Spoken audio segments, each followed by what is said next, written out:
I love you, Carol, but please listen to Daryl and stop playing with dynamite. Carol, what are you doing? Yo, what the bleep was that? What are you guys doing with Negan? Negan was bad, then he went good, now you're turning him bad again? Come on, make up your mind.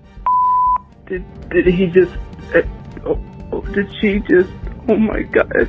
Did they... Oh my god, no. To everyone that told me to turn up my brightness and then had me witness Negan and Alpha in brightness, fucking what? Mind is blown after that episode. I can't unsee what I've seen with Negan and Alpha. Wow. I just wanted to point out that both Negan and Alpha left their socks on. Just think about that for a minute. Welcome back to another episode of Talk Dead to Me, the only Walking Dead podcast with Augusta start at season 10. Guys, we are back. No more hiatus for, I think, 2025, it seems. Like, we're just going to be doing back-to-back Walking Dead episodes for a while. Anyway, I am your host, Johnny Odell. I am the social media manager for The Walking Dead. With me, as always, are my co-hosts, Alexander August. She is our podcast producer, and Woody Tondorf. He is our Skybound Games producer. Guys, it's finally back. The hiatus is over. No, I'm going to start right now talking like the Tasmanian devil. If this is the price that we had to pay to get to this second half, I'm not willing to pay it. Wait, just do you mean the hiatus itself? Lives. 2 lives were given for this episode, one of which I was okay with. The other one, I do not forgive. All right, we are going to get into all of that. Woody obviously has some opinions on this mid-season premiere of The Walking Dead.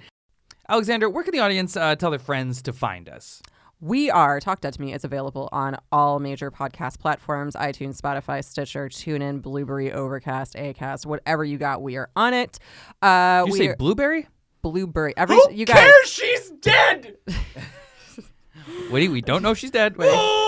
So, also, spoilers all. Anyway, yes, we are available on all major podcast platforms wherever you find audio for free. You should be able to find Talk Dead to Me. And if you would like to communicate with us, ask us questions, you can send an email to tdtm@skybound.com, or you can hit us up at The Walking Dead on Twitter. Yes, absolutely. All right, so for today's episode, we are going to be talking a little bit of news. We're going to obviously dive into the mid-season premiere of The Walking Dead Season 10. Very exciting. We're going to be talking highlights. We're going to be doing shot takes, a little ship watch, and a little later, we are going to be interviewing Angel Theory.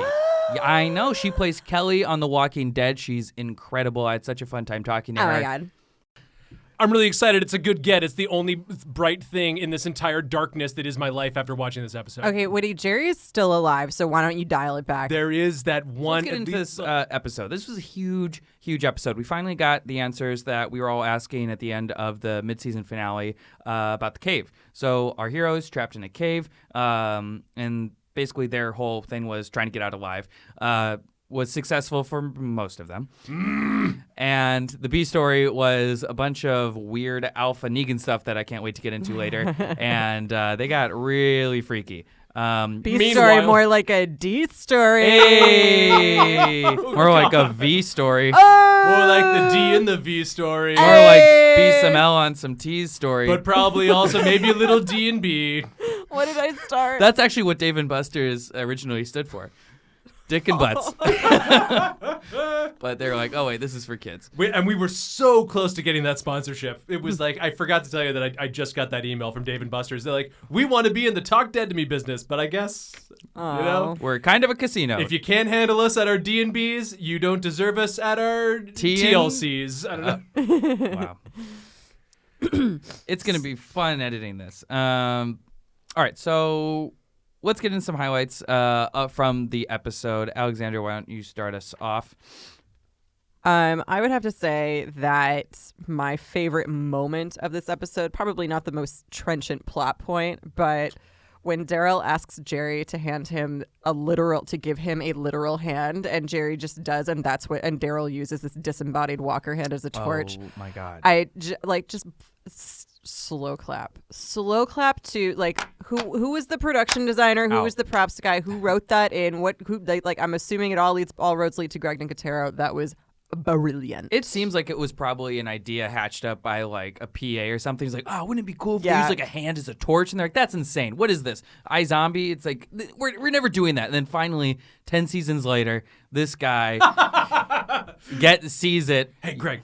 Hey, Greg. What if we did the hand gag? And he's like, fine. You know what? If it's going to get you to stop bringing this up every Wednesday, then we'll do it. I don't know, you guys. This was a season. Get the hand! We've had the hand since 2010. This was a season 2 Angela Kang idea, and she's just been waiting. She became showrunner on Walking Dead, and her first order of business was like, I want a severed hand, I want it used as a torch, and I want it in a season premiere. That's another version of what we just said. I like the moment when, because they're trying to get through this like giant ass cave, and for about 5 minutes, The Walking Dead becomes like Tomb Raider, where they are like, there's a whole sequence which is basically like, can we platform over all of these rocks like one by one? And I mean, kudos to the people who made it. Like once they're in that cave, the tension keeps ratcheting up again and again and again. And it just becomes like, by the time that they were trying to get out of the cave, like really squeezing through that last push, like we were all like visibly like hunched over, like just shuddering. Another thing I like about it is that they were in the cave for 5 minutes and they immediately start complaining about food and they're like, do you think it's day or night? Like, they like cut to Alpha. She's like out of the cave. It's day still because 10 minutes have passed. But they're just like, God, I'm so hungry. Do we have anything to drink? They're like, it was like they were like hungover, like drunk in like a Vegas casino. It's like, what is? Sweet Jerry's like, it's been 15 minutes, guys. Yeah, it's fine. They're already like trying to figure out what parts of Jerry they're going to eat first. And it's like, guys, maybe we should just give it a few seconds. And there were a couple moments where like credit where credit's due, like spoilers, Sweet Jerry makes it through, but like they get into a couple moments where they're like, Jerry's kind of big. I don't know if he's going to make it through. Like, this is going to be the undoing of Jerry. Like, Jerry tries to take off his armor. He's still too large. Like, it definitely, like, this is probably the most sizest episode of The Walking Dead that I've seen in a long time. How is it? It was how is funny, the cave sizest? It's funny that, well, because I mean, literally most of the tension surrounding whether or not Jerry was going to live or die was based on the fact that Jerry is a big guy. But what I kind of liked about the fact that this show still, the fact that there was still this much tension surrounding Jerry outside of just Woody being like a very vocal, hilarious Jerry stan.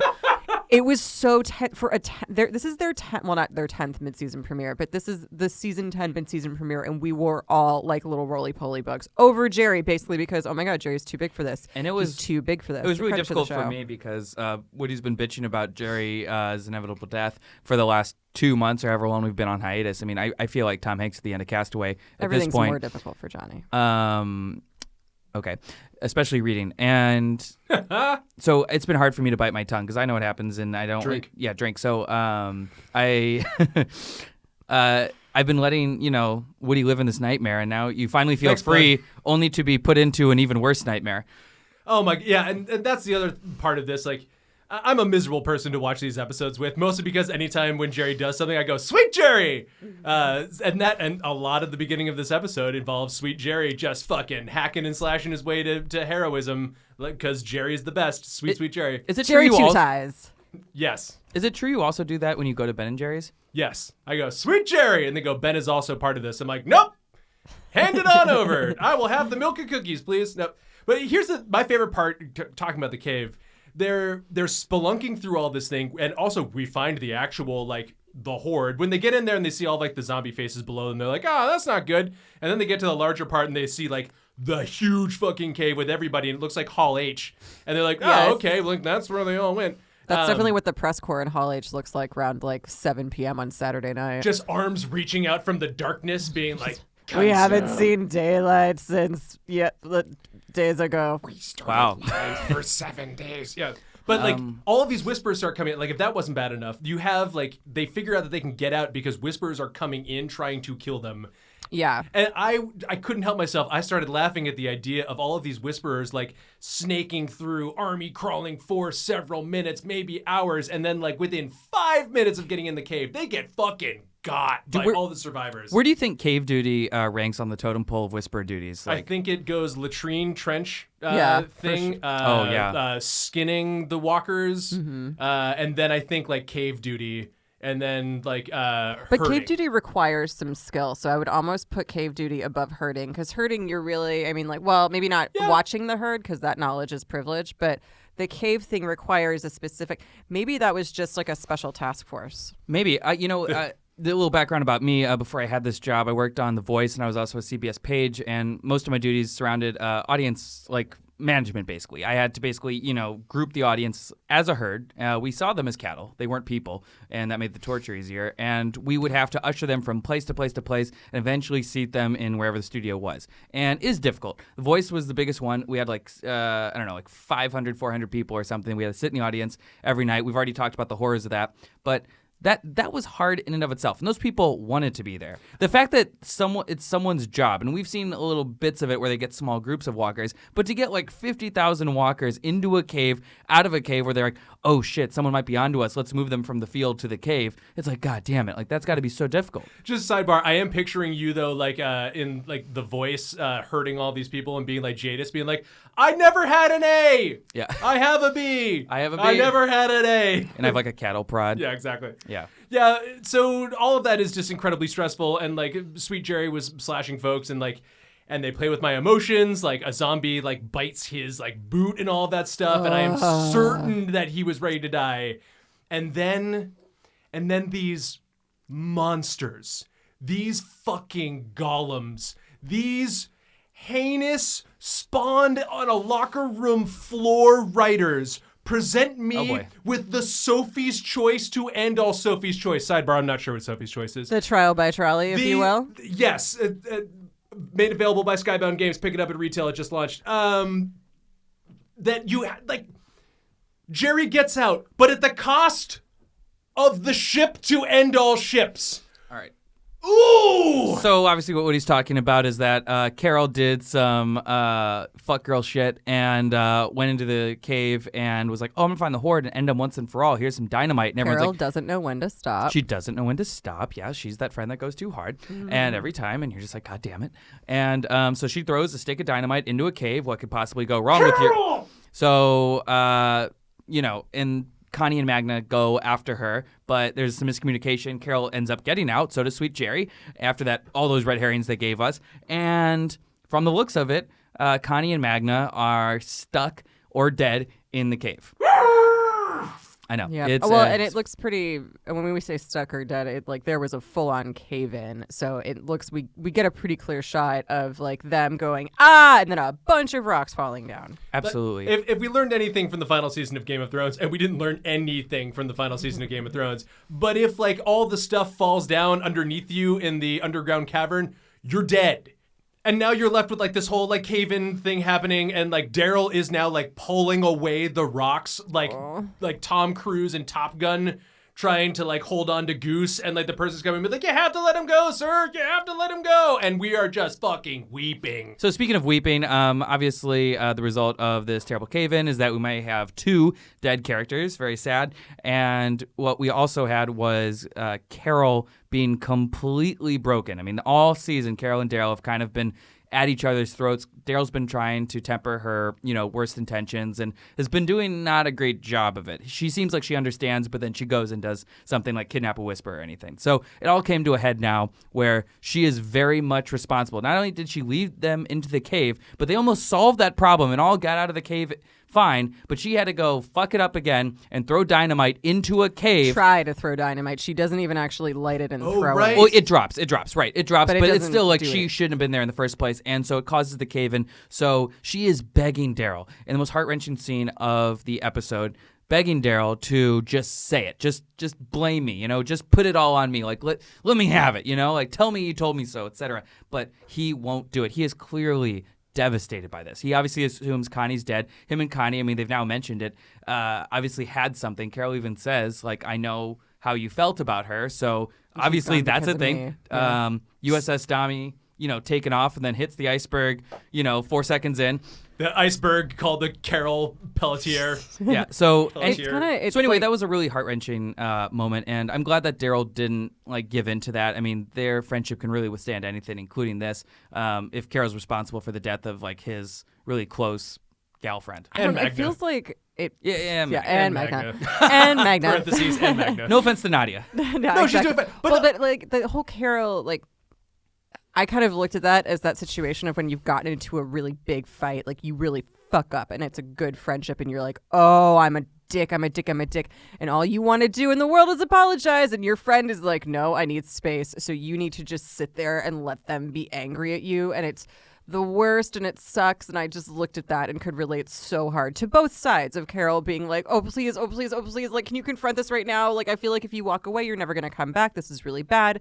Especially after all of the conversations they had frequently. Like, she really was just out of control. And I feel like that was her rock bottom. Oh, no pun intended. So to speak. But sorry, go ahead. Yeah, and Daryl being on the other side of it, just having the like, I need to like, I have to emotionally process this. You have to go away. I don't have the emotional bandwidth to give to you to forgive you now. We spent so much of 10A with Carol like plumbing the depths of how low she could go. Like by the end of 10A, I was like, oh, we found rock bottom.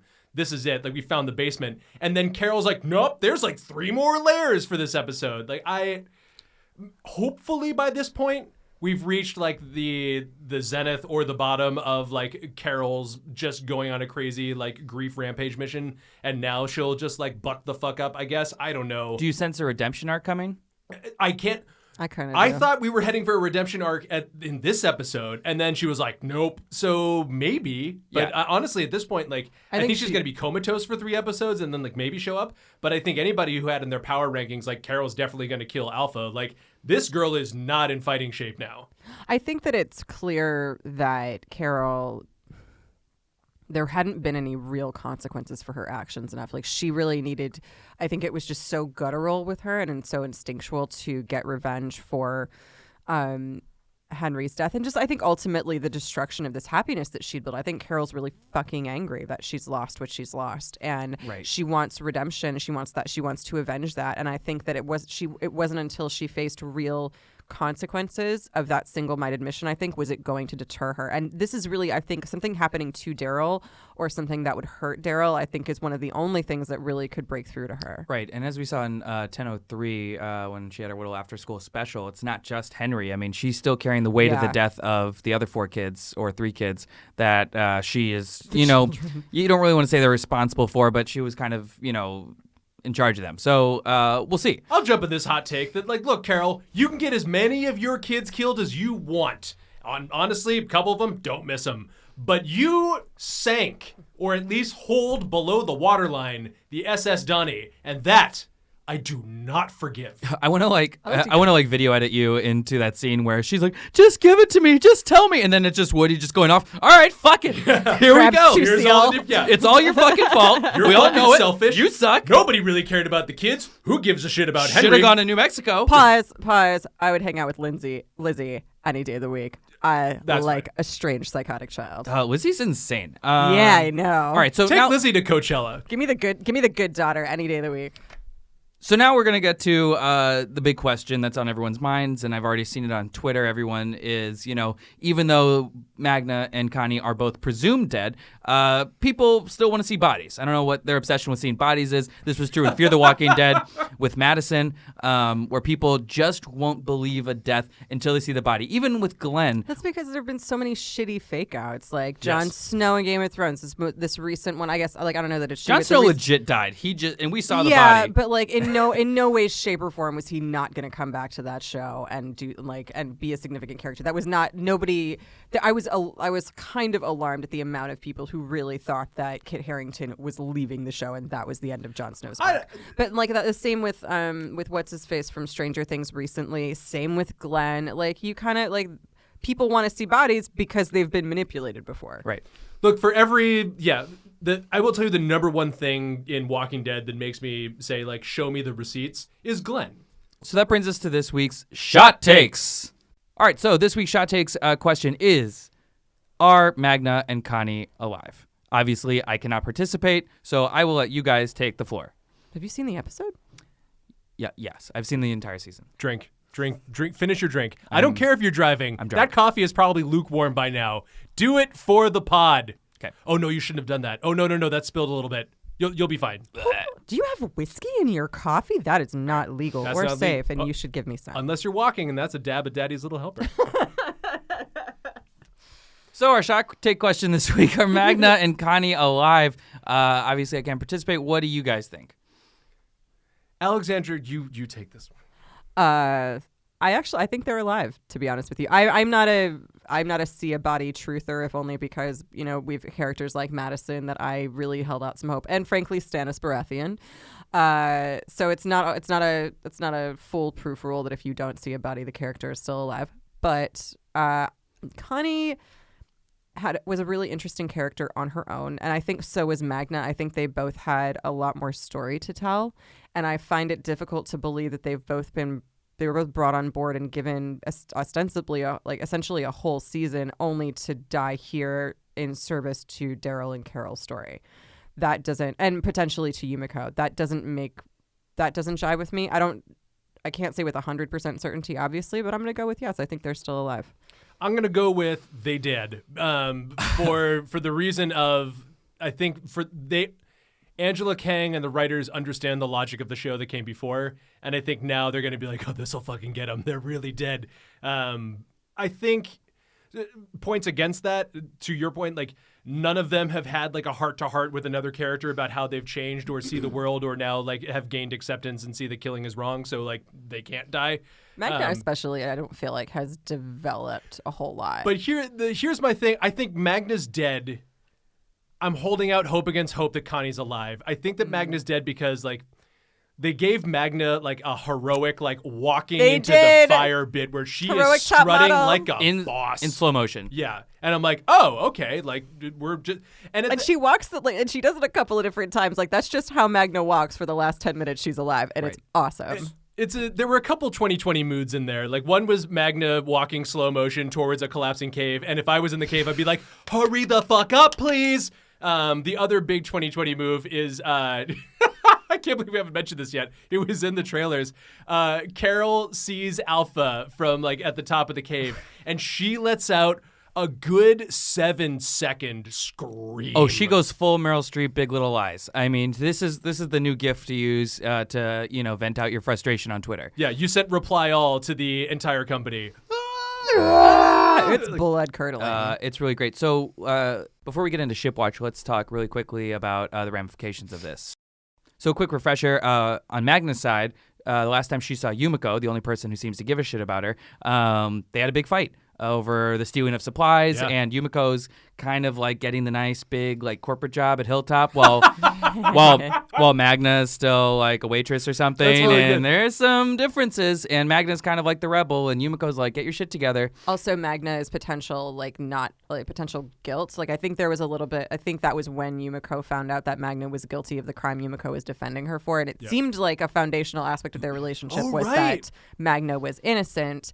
And that Yumiko, and that was part of their connection, was that Yumiko was helping her, and Magna. I think didn't Magna reveal that she was like, oh no, I killed that guy. Yeah, I killed that dude. Fully killed him for sure, and would do it again. Seemed like for good purpose too. The big ramifications, no offense to Magna or Nadia, is Connie. If they truly believe that Connie is dead, and if she is, this is like the inciting incident to be like, all right, no more Mr. Nice Guy. Let's jump into war. Fuck it. And I think Daryl is leading the charge and just putting blinders on, and he's just like, Connie's dead.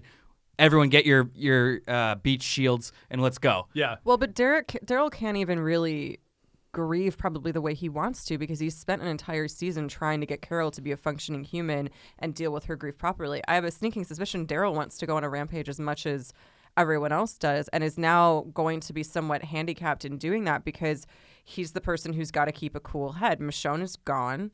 Aaron is there and available, but I think it's the onus is on Daryl. I think it's his pain now. And it's because of the way Carol's behaved, it's going to be harder for him to deal with that. That's a good point. Well, we saw in the trailer for next week's episode that Beta is in Alexandria. And so whether he's grieving or not, it looks like some shit is going to start happening. Stabby Claus is coming to town. Or is there anything more horrifying than that? I mean, like Beta in Alexandria? I cannot wait for you guys to see it. It is a fun time. Is that more terrifying than Negan in Alexandria that first time he's there? Because I was just like waiting for him to pop off and kill people, and then he did. No, it's not more terrifying because Negan like had a whole plan. He had a whole org chart, and he had the whole like an agenda for the day. Beta's just wild, like like John Mulaney would say, just having like a horse in a hospital. Like it is like this is only going to end in chaos. So very excited for that. What's he doing up there? All right, so outside of the sad, deaths and the moments that we had, there were some more lighthearted moments. Love is in the air. I don't know. So a few weeks ago, AMC gave this episode a sexually explicit warning, which I think is the first time they've ever done that, and everyone's like, "Well, what could that mean? Is the cave that boring? Someone's getting down?" Nope. It's Negan and Alpha getting naked. She's still wearing the mask. Obviously. Wait. Pause. A horrible, horrible question just entered into my head. Oh, please. Do you think that she with uses the onset skin as condoms? Do you think that with the secondary question. Do you think that since the advent of the apocalypse, a new fetish outside of a new like breed of necrophiliacs have been born? Do you think there are people who like try to stunt sex zombies? Why you gotta talk about Woody's hobbies like that? Yeah, look, if you're talking about the well-known hobby of cold packing, I think that's a Sons of Anarchy reference. I mean, but not really. Oh, God bless Tig. Did they buy it? No, and look, humans are depraved assholes, and when they're bored, they find, especially for dudes, when they're bored, they find weird things to put their dick in. Would like a bunch of like frat bros who are stuck outside frat bro being like, "Hey, bro, I'll pay you $50 to fuck a zombie." He's like, "Bro, the economy collapsed. Currency's worthless." He's like, "Here are 2 A batteries." He goes, "I'll take it." This is a subplot for World Beyond, I think. My God. So we got here because Negan had some valuable information. Obviously, he wants to move his way up the Whisperer ladder pretty quickly. So he's like, "Yo, I got some information. I'm not going to give any names, but rhymes with Shamma, and she is undermining you and giving information to the bad guys." And she's like, "Well, thank you for telling me." And she rewards him with some, what does she call it? It's not crude. Like crass pleasures. Crass, yeah. It's like, "Oh, you get a crass reward." Oh, she was scary. Crass reward. If someone says crass reward, you got to run. I don't know. I got a weird boner just now, so. I don't know. It's when you were saying, like, I have such an Office metaphor in my head every time we talk about the Whisperer corporate ladder. So when you were talking about Negan turning in Gamma, I'm just imagining the camera all of a sudden zooming into, like, zooming over Negan's shoulder, like, to Gamma, who's just sitting there, like, quietly spitting something to herself. I know. I like how it, like, turns into the Irishman, or the Negan men, or the Whisperer men, or whatever it is. Highwaymen. Oh, remember them. It's about unions. Yeah. That's what we're trying to say. The Walking Dead is at its core a show about unions. So, did anybody actually think that Negan was gonna get got in that moment? Well, actually, in the comics, and I'm not saying this is gonna happen in the show. The show oftentimes changes things. In the comics, eventually Negan works his way through the Whisperer ranks, gains the trust of Alpha, and then beheads her at the last second. That's what he does. And so the way that it happened right as they were about to get romantic. Even the cover of that issue is him like leaning over about to kiss Alpha, and that's when he does it. So when they go and try to get like sexual in the field, when I first saw it, I was concerned that comic moment was happening. And it was definitely a nod to it. The comic moment, it would have seemed pretty early to do that. Yeah, well, the comic moment is spurred by Negan seeing some Whisperers taking a woman into the forest to rape her, and he stops them, and then Alpha like confronts him with this, being like, "No, you have to let nature take its course," and he confronts her with it, being like, "Are you fucking seriously cool with this? Like, did Lydia have to go through this stuff? Like, what is wrong with you?" Yeah. And then she breaks down in front of him, and is like, "Look, I have to pretend to be this person, but this does affect me." And she has a moment where you're like, "Oh, okay, now these two are seeing common ground," and then he just slits her throat and cuts her head off. So like, it doesn't. There was the potential for sexy time within there, but I think it was going to be more of like these guys are going to have a romantic smooch, and that's going to like signify this bond. But nope, they did not go to Pound Town, and they absolutely shared a mommy-daddy hug at the end of that episode. And I don't know if I'm gonna recover from it. It was intimate. No stunt butts were used in this thing. You are seeing Sam Morton butt. You are seeing Jeffrey Dean Morgan butt. You're seeing them like, and when people say like bump uglies, this isn't bump. This is nestled uglies. Like they are close together. Crashing uglies. There is like I want to know. Like somebody's got to ask at a press conference this season about like what was there? What was between you guys? So was it like just a little? Was it just a piece of cloth because you can't see anything? I think there's look. The Walking Dead also does pretty. I think it was D to V. I'm picturing them like wearing like green trousers to make like because they can do special effects things. True. But I also love the idea of like the two of them being like, let's put on the dance belts. Yes. You're gonna rub up against the legend a little bit or 3 Seal. I don't know. Jesus Christ. And do you think that's barbed? Oh my God. Anyway, there's probably like a tattoo. I think something that what's interesting to me about this particular departure from the comics, especially given some stuff that we've seen in that season-long trailer, we get that brief shot of Negan switching Alpha's arm. Yeah. Which just seems to me, the thing I take from that, aside from its obvious like fucked up weirdness, but that's clearly their brand. The thing I take from that is that they are off again, like doing quiet time together, and I'm wondering if that's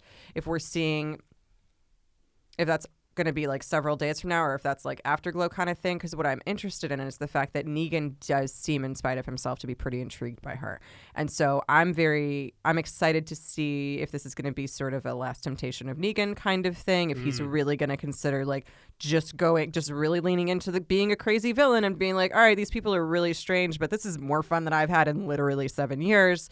I don't think that he would actually choose that. I think Judith would probably like, obviously, like, I think his heart belongs with Judith, but I'm really excited to see him consider that and to be tempted by it and to explore that, because it just means I get to hang out with Samantha Morton more. Yep. Absolutely. All right, so we are going to go on to our guest of the week. I'm not going to lie to you. When you said that you booked this person, also, the story of this interview is very funny because you bumped into this person literally at a barbershop. Yeah, you'll hear this in the interview, but I bumped into her at my barbershop, which is a new barbershop because my barber switched shops, so I normally wouldn't be here, and Angel Theory was sitting 2 chairs down from me, and I was like, should I say something? Should I not say something? I don't want to be that guy, but I was like, F it. But you can be that guy. But it was a barbershop. It's such a casual environment. People are talking across chairs, And you literally work for Skybound and on The Walking Dead Twitter. Exactly. So I approached Angel, and I was like, look, this is my job. We have a new podcast. We'd love for you to be on it when the show comes back. And she's like, definitely, like, hit me up. And we exchanged information. So, that's LA, baby. Hey, that's showbiz. Hey, it's showbiz. All right, on to the interview with Angel Theory.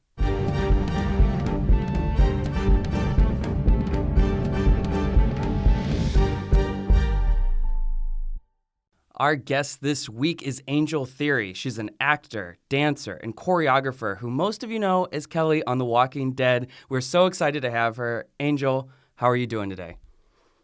Hey, I'm great. So good to finally talk to you, man, especially after seeing you in LA. How you doing? I'm doing great. Thanks for asking. So for the listeners who don't know, I just by circumstance happened to see you at my barbershop. You were like 2 chairs down, and we had just kind of started the podcast, and I was like, oh my God, I have to, this is so LA, like I have to go and, try to get you to come on the pod, and you agreed, and 2 months later, here we are. Yeah, it was actually crazy. I was getting ready that day for the Talking Dead, so I had to get my fresh lineup, and it's crazy how the world works, man. I'm so happy. It was clearly meant to be that we saw each other at that moment, and yeah, I'm excited. Look at us now, a couple months later. Hey, we did it. Yes, destiny happening. All right, so in the most recent episode that just came out, your best friend Connie looks like she might have been lost in a cave-in. Yeah. What was, before we get into the heart-wrenchingness of that, what was it like shooting in the cave, or the fake cave, I guess? I mean, honestly, like seeing the cave come to life was like the equivalent of like, Legos, right? Right. Well, yeah, of course. Like seeing like Lego pieces scattered around before they're put together. And then like the next thing you know, it's like this humongous masterpiece like that they've made. And it was just jaw dropping to see how fast they put it together too. Like I almost forgot a few times that we were actually on a set and not a real cave. So it's pretty cool. I know, it looked insane. So obviously fast forward to the cave-in, and it seems like it's pretty much Carol's fault. Although she never meant to trap anyone in a cave, she was acting pretty reckless. So where do you think, Kelly kind of lands on that? Or is she even thinking about Carol right now? She's so overcome with grief, thinking that Connie might be lost or trapped. I mean, for the scene, like Kelly witnessing the cave blow up into like bits, her sisters is still inside. I mean, I don't think the first initial thought in Kelly's mind is to look at Carol.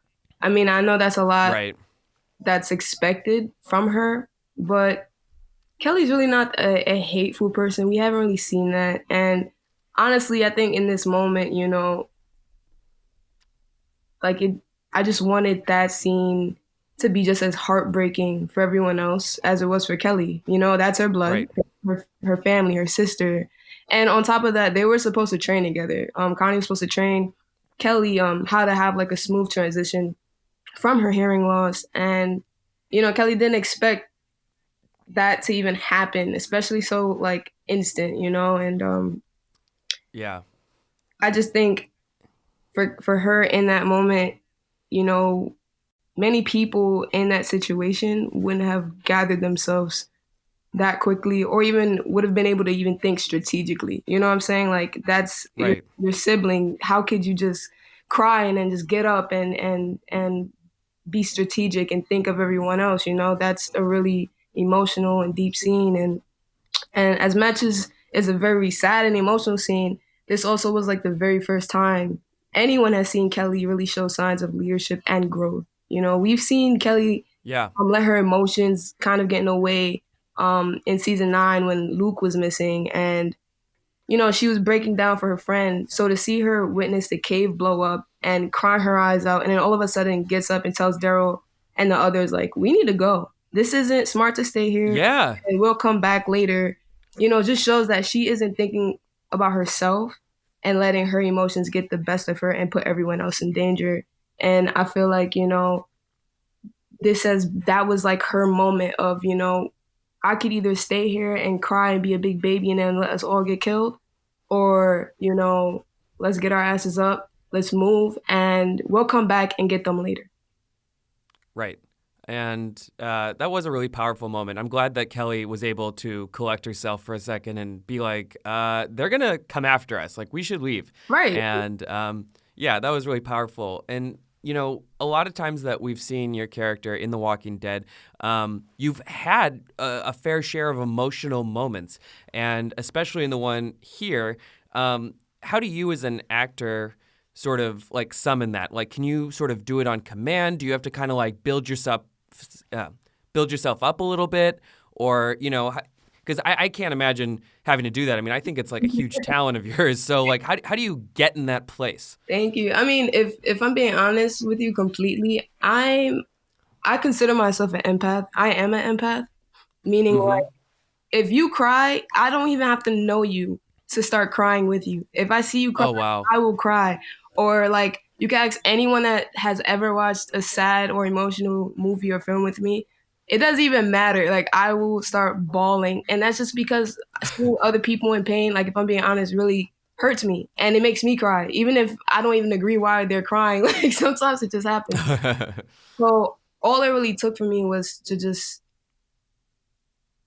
give myself like a couple seconds and really like dig deep into the character. And I know not a lot of people really go this far to say like, what if I really was in this situation? But sometimes that's the most rawest way to get those emotions. What if this was my real sister, my real blood, and this happened in front of me? A cave blew up with them inside. Like, this is my only family, and I had to actually put myself in those shoes. And I love Lauren so much. Like, she's amazing, and I consider her my sister in real life, blood or not. And I just had to really think, like, how would I feel in this moment? And all I could think is just being shattered. So stepping out of myself and thinking of Kelly as her own real life person, and to actually see how she would feel actually made me get into that pocket a little bit more. And it became a little easier the more we kept doing it as well, because it was super early in the morning to be crying that much and having that much emotion. Because it's also draining. A lot of people don't realize, like, crying, like real life crying, if you go deep into it, it's so draining. Right. Having to do it on command, back to back, like over 10 times maybe, with different angles, I was just like, oh my God, I need a nap after this. but in all honesty, it was a good release, and I felt like that was something that, we're way beyond past the thought of, like, what if this happened to Connie? What if Connie was in danger? Kelly's not thinking like maybe her sister could be fine or not in that moment. She just sees kaboom. And right. That's the equivalent of seeing someone's heart shatter in that moment, and to even see Daryl go up to the cave and try to dig his way in and help save her. Oh, I know. That was so emotional, but at the same time, Kelly is the one that's like, dude, this is my sister. Even though she doesn't say it, it's like, in like without words being spoken, like, this is my sister. I'm bad. Like, I'm okay, dude? Like, yeah, I get it. We all formed a bond, but like, listen, if I'm not the one trying to dig her out the cave right now, it's because we need to be safe first, because I'm not going to accept the fact that she's dead. I'm not going to accept it. So we're going to come back and save them. And like I said, it was just a real testament to show like how much she's growing and how much she cares for her sister and for everyone else as well, not just herself. Right, exactly. Man, you would be a wreck if you watched This Is Us. I don't know if you watched that show or not, but Ava, that show will destroy you. Oh my God, I love that film is beyond just amazing, and the story, and oh my God, we can't even get into that. I could talk about it for hours. I know. All right. Yeah, I'll go. All right, I'll get out of it. So let's backtrack a little bit for those for the listeners who may not know you that well. You're originally from Queens, and you were raised by your mother. What was your upbringing like? Well, I was born in Queens, New York. I moved around a lot from borough to borough with my mom. She's a single mother, and she's also an actress. And I can't lie, we had it tough, man, really tough. But my mom she's a fighter, like straight up warrior. And, we was in shelters, and I was always the new kid in school from bouncing around from, like I said, borough to borough, and not having money to keep the lights on or even having food at times. But my mom always made it work. And even though I didn't grow up with no silver spoon in my mouth, my mom made sure I was raised like to just be loving and thoughtful and grounded. And she made sure that I ate even if she didn't. So, like, wow. My mom, like I said, like, she's just my superhero. And many people don't even know, like, my mom, she was pursuing her acting. She landed a really huge role that her first main big role alongside Kerry Washington. But my mom put her career to the side to focus on not only raising me, but giving me a different life than she had growing up. And I started acting at a young age, but it was like small roles. My mom was actually in the films, and she got me on board. And I actually just loved seeing her in her element. She was just happy. And, the 5-year-old me was like, I want to be just like my mom. This is awesome sauce. Yeah. So I was like, yeah, this is what I want to do. But however, if I'm being honest, like, dancing was my thing. Like, my mom was the actress of the family, and then I was like the dancer of the family. But, she also kept me very busy. New York streets, if we're going to keep it real, like, it's no place for young kids to just be walking around and doing, random stuff. So my mom didn't want me to be in situations or ever get caught up in anything. She made sure I always had an activity to do. I was always productive. Like, so whether it's like dancing, swimming classes, karate, capoeira. Like, she kept me super busy. And I can't even lie, like, now that I'm older, I realize, like, how much like that's helped me even to this very day. Like, knowing all of this cool stuff that most people don't even get to really learn at such a young age as well, you know? Absolutely. Who did you look up to other than your mom in terms of, like, you know, dancers and maybe other actors, but yeah, mostly dance? Well, growing up, of course, you know, I have to say Michael Jackson. That was like, that was, you know, that was just jaw dropping for me. The first time I even heard his music, saw his dancing, anything.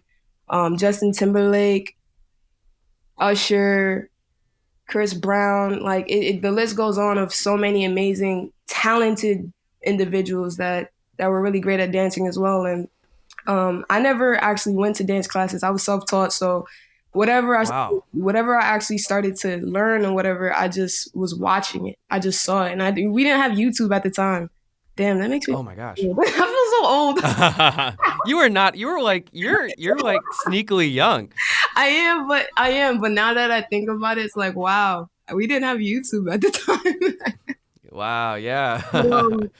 But that makes it even more impressive, because YouTube, you can find any video that'll teach you how to dance. You know? I mean, people may not do it well, but you at least have a guide. So the fact that you're self-taught is extra impressive. Right. And the craziest thing about it too is that, like, there was no replay button. So whatever I saw, like, I would see a video and then I won't see it again until whenever they played it, probably like weeks later or whatever. But I would stick to it, and I would be in the corner and just dance my life away as much as possible. And yeah, I, like, you know, and it's not even just, you know, big names of people. I was inspired by subway train dancers, you know, people that was doing it for money, for survival, you know, and dancing has always been the best way I could express my emotions, my thoughts, without even having to use words.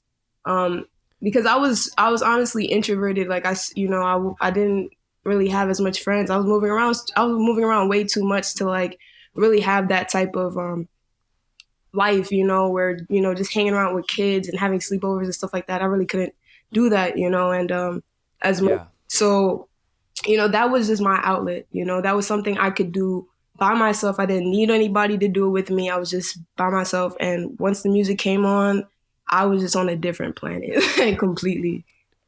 Right. So walk me through a little bit about, because you had told me off mic that you actually, you grew up hearing, and then through some car accidents, you have lost your hearing. And what has that been like? Because I feel like that's a pretty unique experience that a lot of people may not be super educated on or can super relate to. And the fact you're still doing, like, music and acting and everything, like, that they bring that up to you and stuff, and you're like, wait a minute, I can do whatever I want. So talk to me a little bit about that, if you don't mind. Yeah, so I was born hearing, and I was in a series of 2 car accidents, both at different times of my life. Yeah, the first car accident actually was caused from police officers. Oh my God. The NYPD, I guess. Wow. But and the second one was actually after school, coming from basketball practice. And they were both very huge car incidents. The second one I actually didn't wake up from. I actually woke up in the hospital. But you know, the thing is that I wasn't given the proper care, or wasn't educated really on what was really going on as much with my hearing situation. I just knew at first it was, like, you know, my right ear that actually was, like, the most obvious hearing loss. I didn't really have any knowledge of my left at all. And I didn't know it was going to be something that would continuously get worse over time. So throughout, I feel like a couple years, actually, I didn't have hearing aids. I wasn't getting proper treatments or anything like that. And me and my mom was really persistent on going to the doctors, and, you know, we just kept getting the runarounds, and it just came to a point where it was like, all right, now my right ear is getting worse and stuff. And I actually realized that, you know, more when I was wearing headphones. I would think my really? were the problem and stuff, but it, or maybe, it was just me, or, pressure, how pressure can affect like your ears and stuff. So I didn't know really what it was, but it, man, it definitely was really hard to step into a whole different part of my life, something that like my whole life I was hearing, and now I gotta wear hearing aids now, and I have to dig deeper into understanding the music I dance to, or just having trouble, having a group conversation with friends, and how people talk at the same time, and getting frustrated because I have to continuously be the person that's like, hey guys, can you talk one at a time? Hey guys, this is too loud and I can't really hear you. So either you guys got to stop talking or the music got to be turned down. And to a point where I actually just stopped doing that altogether and just was like, you know what? If I can't hear nobody, I can't hear nobody. It's whatever, Right. And just like, because I didn't want to be the problem. And I felt like I was a problem. And that was, one of the hardest parts about my hearing loss journey too, was not only that my life was changing, but others around me was changing as well. And honestly, thoughts, I put myself in this box of helplessness. And with everything that I've been through in life, I've never, ever lost hope until my hearing continued to like dwindle. And it's only because like I knew how hearing people view deaf and hard of hearing people. Like they look at us like, oh, you're helpless, you're slow, right. You're slow, or you're mentally disabled. I've had people ask me if I was mentally okay, and oh my God, not because of my actions or anything. It was simply because that's what they thought hearing loss or deafness was caused from most of the time, or having someone like talk to me as if like I just didn't understand English, like really slow and like mouthing the words extra. It just made me feel little, and you're like, I'm not dumb. Yeah, like I'm not dumb, and I'm very much aware, and and that it was, my God, one of those things. And I'm not gonna lie, I was at that point when I was completely hearing, I was one of those people that didn't even realize like, there's deaf people that do it all, and and now it warms my heart, and it encourages me so much when I get to work with so many deaf people around the world as well, and find out that some of them act, right. We got myself, Lauren, and some of them are actually DJs, singers. Whoa. The list goes on, and the first question shouldn't be, oh my God, how can you sing, or how can you do this, or how can you do that because you're deaf? It should be, wow, you ain't let anything stop you. That's what it should be. Right. And that's my goal, is, to show other kids, other teens, other people that are maybe going through the same situation that I was going through with my hearing loss, to show them like, listen, you're going to have a whole bunch of people telling you can't. But in reality, if you just really just honestly like cancel all of those negative comments and thoughts out, you can push yourself, like don't allow yourself to be put into that box, because that's going to be the one thing that's going to hold you back, is going to be yourself. So. Right. And you, how has Lauren been on set with you? Because, she has even more experience with this. So I'm sure it seems like she could probably be, a huge help. Lauren, honestly, she's the sweetest, most loving and thoughtful person. And, it's not her job to help someone else with their hearing loss journey or anything like that. Like, she didn't have to sign up for that, She was just being a really good friend. Because mind you, we didn't even know each other that well when we first started. But like from an instant, we just clicked. And, right after my audiologist appointment, I also found out I was, losing more hearing loss in my right ear and even hearing loss in my left ear. And I'm like, wait, my left my left is getting worse. Like, when was this happening? Like, I wasn't really understanding what was going on. And, I went to her hotel, like, crying, like, because we were staying in the same hotel and room, and I was just crying. I didn't know who else to talk to at the time. My mom, she was working and stuff, and I just felt alone. I really felt alone in that moment. And, this was also my first time really being away from my mom for a long period of time, or just not being with family. And I just, I'm 18, just by myself in a new state and don't even know anyone. So, and then find out like this whole, like all of this information about, my hearing. And my first initial reaction wasn't even about me losing my hearing. It was actually about like, yo, what if I can't dance again? Like, what if not even just dance? I know I'll be physically able to. It was more so about, I won't be able to hear music. I won't be able to hear my mom say, I love you. I won't be able to hear the little things that are important to us that we actually take it for granted and don't really think, wow, like I got to hear, my loved one say good morning, or, certain stuff like that. That was where my mind was at in the moment. And Lauren, she like sat me down and she just told me, she was like, what's your favorite song? And I let her know my favorite song at that time. And she put my hand on a speaker and she said, just feel it. And I just sat there and she watched me just feel the speaker in the hotel room. And she was like, do you think like the beats and stuff? And I was like, yeah. And I played the song again, and she allowed me to just go off and express everything I was feeling in that moment by dancing for her. And even though she couldn't hear the music as well, she felt it. She felt. I allowed her to see the beats with my body. I allowed her to feel the emotion through everything that I was doing in that moment. And like Lauren, like I said, she didn't have to do any of that, but she don't realize like how important she made me feel again, how much more confidence she gave me in that moment as well.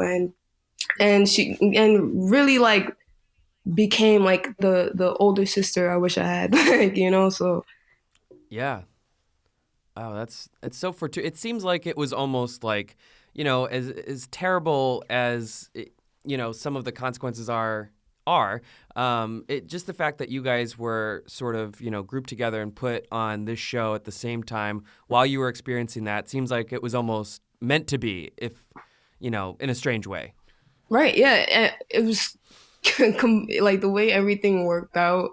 Honestly, I feel like it was just meant to happen. This was a position that the higher power entity, whatever you want to call it, God, put me in this position because I would have needed someone. Like where I'm from, I don't have deaf people, hard of hearing people that I know around me. I didn't know about deaf events. I had no clue. Like I was actually taking sign language classes online because I knew deep down, like, all right, I may actually need this, but I didn't think it was going to be to an extent that I had no knowledge that my hearing would continuously deteriorate over time. And there was no telling how fast, and there was no telling how slow, and it was no telling if it would be completely gone the next day or maybe in a couple years.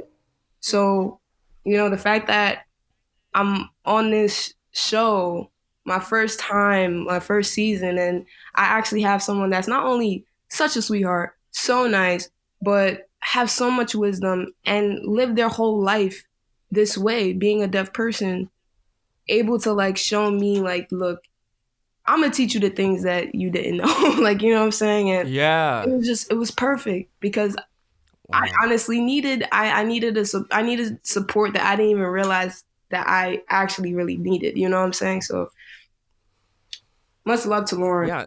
That's the big homie. That's my sis. and in return, I'll show her some dance moves and stuff like that too. So hopefully, you guys get a video of me and her, oh my God, ripping it down on the dance floor.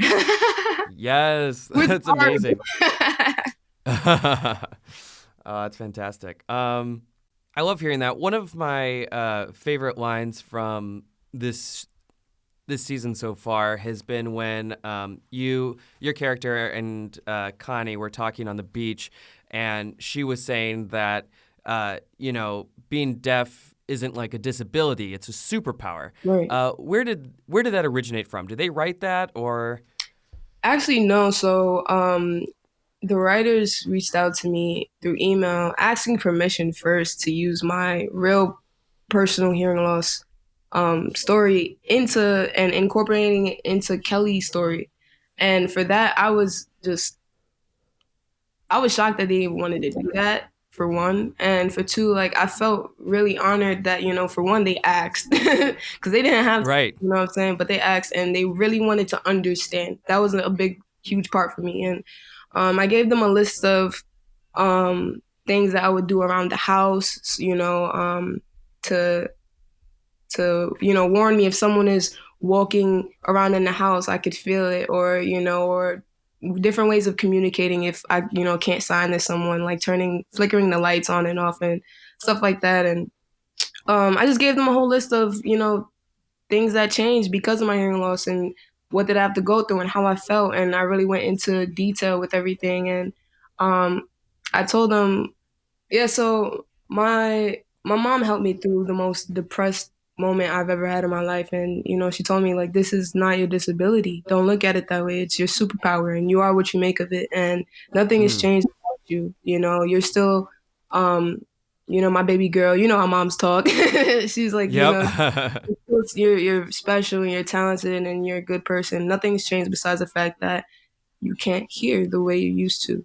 And I'll be with you every step of the way. And from that moment, all of the negative feelings, all of the negative thoughts I had, like all of the boxes I started to put into my mind of who I thought I was becoming flew out the window. And it gave me a different perspective of looking at it. So instead of just feeling bad for myself and just crying about it every day and not doing anything, I said, you know what?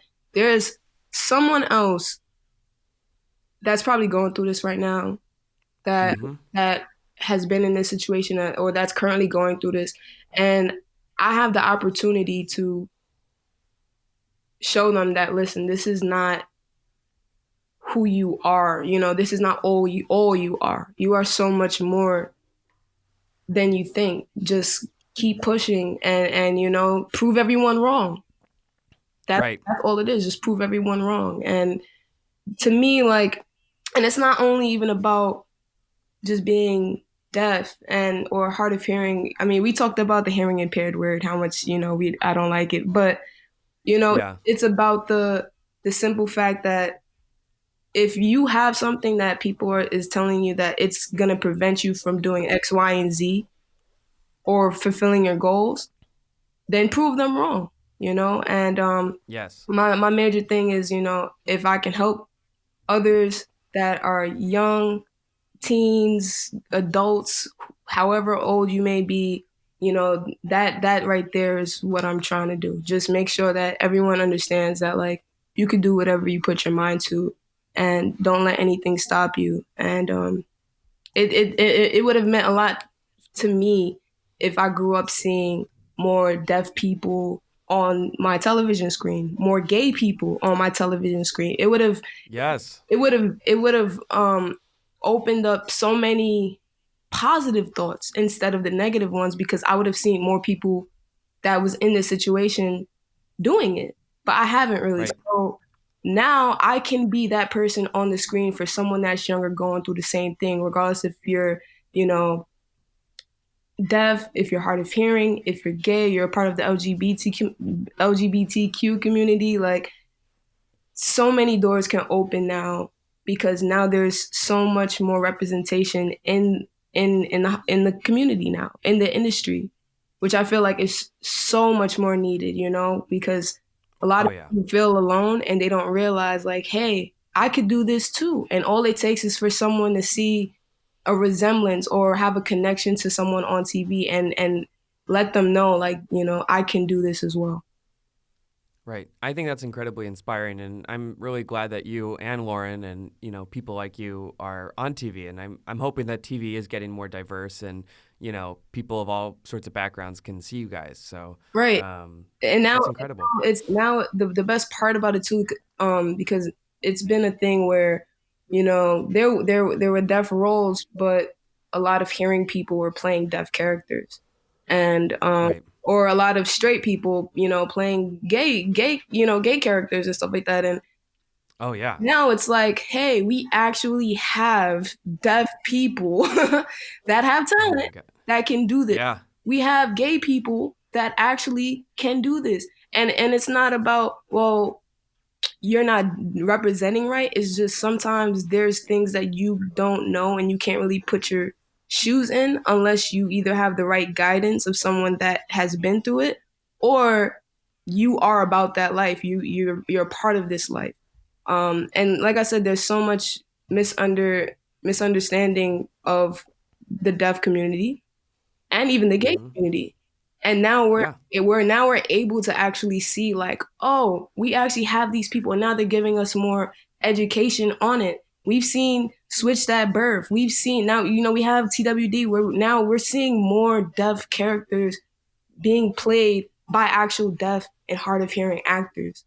And right there, like, I don't even have words for it. It's inspiring. It inspires me, and I'm one of these people that's doing it as well. So I know this is gonna lead to such a bigger and better thing leading on to the future, especially for the younger people, Right. And the fact that Lauren is going to be in the Eternals and, a literal superhero who's deaf. Like, right. I think she's a superhero. Well, she's in the movie, but, still, like, that's going to be seen by millions and millions and millions and millions of people. I mean, that's, it's great. I think it seems like you're making a ton of strides. Yeah, appreciate it, man. For real. All right. Well, Angel, thank you so much for taking the time to talk to me. The listeners, I'm sure, definitely enjoyed it. I am so thankful that I ran into you at that barbershop and that we could now do this and you could tell your story.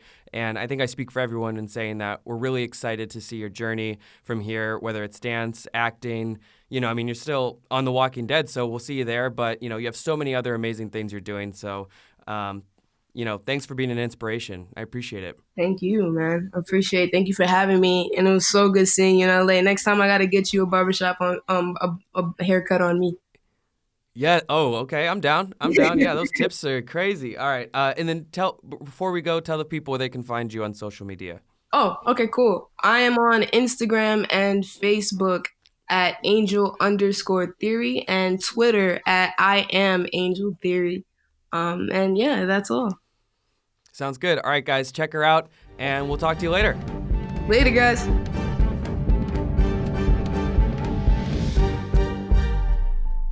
All right, and that was our interview with Angel Theory. She is lovely, and I really hope, great. I hope we get her back again. I'm glad that she survived. And you know what? Acted her fucking ass off getting out of the collapse there. And like I was saying, every scene she's in, she just brings so much emotional weight, even if she may not be on screen like as much as some other characters, she's still like she shines every time. She steals the show. I was sadder for Kelly than I was for Daryl. Oh, wow. After Connie was buried. Yeah, I mean, she was devastated. I know, because when you think about it, when you see siblings, like we think about Maggie and Beth and how they didn't last very long. They're obviously as siblings, like Beth only made it to season 4, season 4, right? Yeah. So that bond in the apocalypse doesn't matter and doesn't tend to last very long. The entire Clark family is dead. These two sisters had made it almost 10 years. And to have that ripped away from you from some fucking jerks, the jerks like the Whisperers, for what reason? I was gonna say, like, wow, you're calling Carol a jerk. I mean, I've got to that. I'm at that place now. But no, we can't lose focus. The real villains here are the Whisperers, despite Carol's lack of impulse control. You're right. When we divide ourselves, the Whisperers win. Exactly. Completely agree. All right, now on to our fan question of the week. Although we may not have voicemails, we have some amazing Twitter responses, and we appreciate it. But we'd love for you guys to call in next week. By the way, our number is 213-536-1275. We'd love to hear from you. You can be on this very program. And watch our Walking Dead Twitter feed on Mondays. That's when we release the voicemail questions. Yep. Unless we're feeling like not doing that, and then we'll do it on Tuesday. But like, really, you should call by Tuesday because we tend to record the podcast on Wednesdays. So our fan question of the week was, besides the mace hand, what attachments would you want to see Aaron put on his amputated arm? There's, so many options. We got a lot of great responses on Twitter. This one is from Giant Hitting to Whip. Love it. Cheeseburger handle. Wait, so do you think that he or she means like a cheeseburger is at the end of the hand, or is it a thing that is utilized like a scoop to get cheeseburgers? Yeah, I think that's what it sounds like, but I think they mean a cheeseburger on the end of an arm. Like Hamburglar, but instead of his hamburger is a head, it's a hand. So I'm going to go with that this is an actual cheeseburger, that he has some sort of arcane thing that connects to dark magic that summons a cheeseburger from the ether whenever Aaron wants. Mm-hmm. I love that. Well, all of your food problems are over. I mean, exactly. I mean, as a post-apocalyptic mutant power, this is not shabby. Constant snacks and the element of surprise. Go ahead. You know how the Whisperers have a secret weakness for bread? Yeah. I think if he came up to like Gamma and he was like, not only do we have bread, I got this motherfucker that makes cheeseburgers by the power of thought, she'd be like, okay, we're done here. It really depends on like what cheeseburger it is. Like, is it always the same cheeseburger? Is it an In-N-Out burger? Is it the ones your mom used to make where the patty was way too thick? Is it, can I add a lettuce wrap? Because, as I told you, I'm doing keto. So, not a good superpower to have if you're on keto. I would love for you to show up in the Walking Dead verse and be like, sorry, guys, I'm keto. And watch you get fucking stabbed. Oh, guys, I never claimed I would survive like, long. We'll take all Daryl of your just gluten. looks at you disapprovingly and spits on the ground. All right, on to the next. Aaron is into it. All right, on to the next fan. This one comes from one of our more classy fans, Tits McDick. Oh, we're children. Whose profile picture is a chicken dressed as a fox taking his head off. What the fuck is this? Is this Nate? I am obsessed with this. Is this Nate's Twitter handle? God. I hope so. This feels like a Nate Twitter handle. Look at this, Woody. So I'm looking at it's a drawing. It's what Johnny said it is. No, it's real. It's a chicken in that a fox happened. suit taking off the mask. Yeah, and the fox is doing like a roaring type thing. That's some really advanced puppetry. Okay, Tits McDick thinks that Aaron should have a feather duster because, quote, the zombie apocalypse is filthy. And you know what, Tits? You're not wrong. Not wrong. I can absolutely picture Aaron after like a long day of clearing out hordes, doing whatever the stuff that Aaron does. Adam's down for his nap or whatever, and he just goes click, click. And now it's time for a little Aaron time.